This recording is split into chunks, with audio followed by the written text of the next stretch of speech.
Hi, Tom Freeman here for your next installment of the WingsOfun.com Pilot Safety Minute.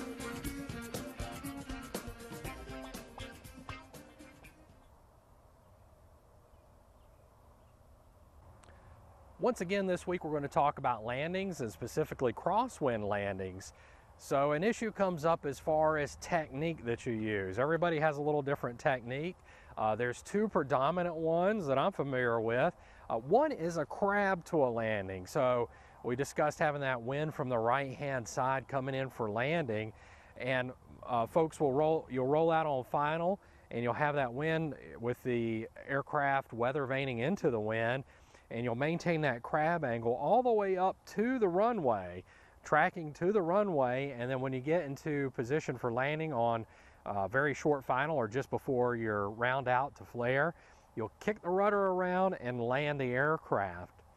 The other technique is what we discussed a little last week as well, is where you turn on final. You've got that wind from the right, you put the wing down into the wind and kick the left rudder and maintain that all the way to landing, throughout the landing there. I like the latter versus the former, and I have a couple of reasons. It seems like the crab angle that you might use in that particular technique doesn't allow you to see until the very last minute whether you have enough rudder to maintain that longitudinal axis with the center line of the runway, or that armrest axis as we talked about.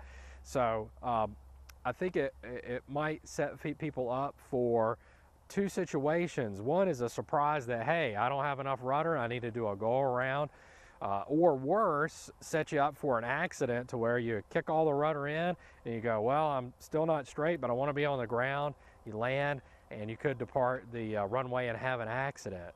So the technique I like to use is go ahead and set up on final, get that wing down, get the rudder in, and it kind of lets you know that you'll have enough rudder or you won't. And if you don't, you can plan to land at another runway that's more suitable to the wind. Thanks for watching the WingsOfun.com Pilot Safety Minute. I'm Tom Freeman, wishing you safe flying.